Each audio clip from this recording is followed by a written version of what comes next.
Something followed me out of a dream one time. This was probably about 7-ish years ago. I was staying with my parents at their place, which we and my family call the farm, 'cause it's a farm. I was sleeping in my bed in my old room and having a dream where I was in a car in the middle of a field. It was pitch black everywhere all around me. But the lights on the inside of the car were on, so I could see a little bit, but not much. Suddenly I saw a dude sprinting towards the car holding a pistol. The dude looked like he just came from a tailgate party. He was wearing tan cargo shorts, a football jersey. I think it was either orange or purple. And I'm pretty sure he had a backwards hat on. He looked to be maybe mid-20s-ish, and he was a bit fat but not obese. So the dude sprinted up to my car and dove into the back seat and pointed the gun at me. That's when I woke up. Which usually happens in my dreams when I feel like I'm gonna die. When I woke up, Bro was standing at the foot of my bed. Now, I'd had sleep paralysis dozens of times before this, but this was different. The dude looked just as surprised to be in my room as I was. He was looking around with a confused expression on his face. He looked around my room and then looked at me, and we made eye contact. But then his face started to get blurry, and after a few seconds he was just gone. Again, I really don't think this was sleep paralysis. Because for one thing, I've never had any kind of interaction like this with a sleep paralysis entity before. And also because I wasn't paralyzed. I remember being able to move just fine as soon as I woke up.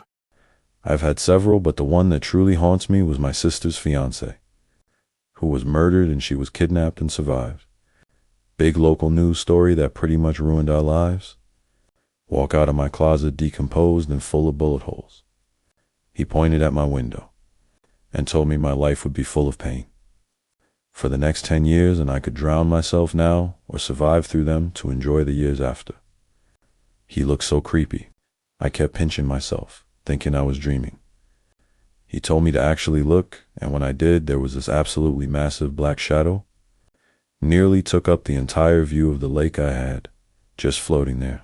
He walked back in the closet and shut the door. My husband immediately sat up and asked what the fuck was outside and said he dreamed of exactly what I saw. Sans the man walking out of the closet. Whatever that pulsing black mass was, it absolutely radiated the worst feeling either of us could imagine at the time.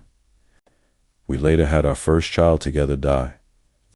My first husband died a year later, leaving my daughter caught in a horrible custody battle with his mother and me. Then my husband descended into alcoholism and became violent with me in front of our second child. It truly was 10 years of horror. But I am at year 7, and I've fought so hard to get through everything. I left him 3 weeks ago, and I hope whatever that incident was meant 7 and 10 years, because I coup you and do 3 more years of this nightmare. He was right, whatever he was, gives me chills just writing this out. Back when I was in 4th or 5th grade, the internet phenomenon Charlie Charlie was a huge thing.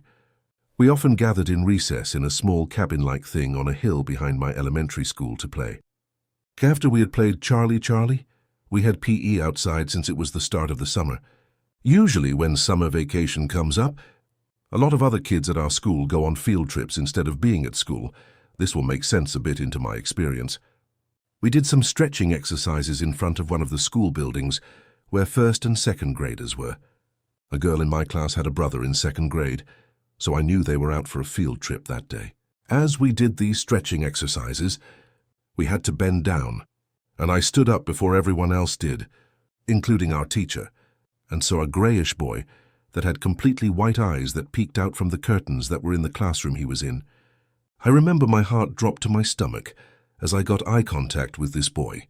I have never been able to explain how that boy would be there and why he was in a grayish color and that his eyes were completely white. I have told some people about this, and they never believed me. Since then, I've only experienced some paranormal encounters. Randomly think about this from time to time, and figured I had to share it with someone on the internet. I used to live in a haunted dorm building. No one was ever able to explain my old dorm room. Like 3 of my friends lived in the room after I did, and they experienced the same things. It felt like almost every evening around 6 p.m. the room would smell like old tobacco. The room was next to the communal balcony and no one was allowed to smoke on campus. And I don't smoke. At night it looked like there was a red light on the door handle. People said it was my alarm clock, but that clock was on my dresser facing another wall. My window had huge wooden planks on it for a while during renovations, so no outside light sources.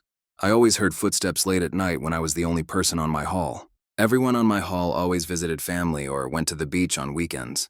And fourth floor had no one staying due to renovations, but I always heard footsteps in the room above mine.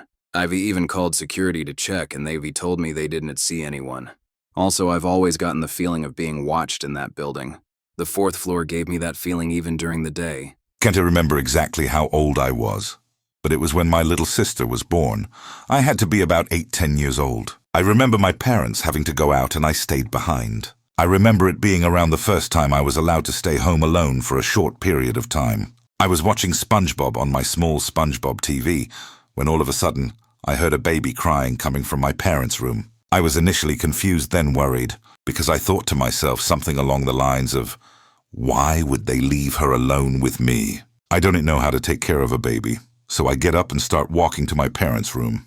The whole time I can still hear the crying. My little sister's crib was in the corner of the room. I open their door and the lights are off and it's dark and I can still hear the crying. I turn the lights on and the moment I do, the crying stops. I walk over to her crib and look in, and it's empty. I just got confused and left, and soon after they came back with her in my mom's arms. At the time, I was just confused about what happened, but as I got older, it scared me more. 3 things have happened to me. Had a woman clearly talking in the background of a video I took on my iPhone 8 Plus. I was home alone filming my dog roll around on the floor. Freaked me out. The second encounter was in a high-stress part of my life. Pretty sure it was sleep paralysis. But I had a dark figure walk across the room and got all up in my face while I was asleep on my back. I couldn't move or speak for what felt like 5 seconds. When I finally was able to move, I shot up off my back in my bed and screamed out loud. I've never truly screamed out of fear like that. It was scary AF. I was shook. Third experience was around the same time as second. I was in my house, alone, sleeping, and woke up to a woman screaming the words, "I knew it. I knew it. I knew I'd be next," along with the sounds of things slamming like they were raging and throwing picture frames and boxes. Thinking someone is in my house and destroying it. I jumped out of bed so quickly and ran through my whole house checking every room. Adrenaline was pumping so hard my vision was blurry. I was ready to go, and it's probably a good thing it wasn't a real person, because they probably wouldn't have made it out of my house.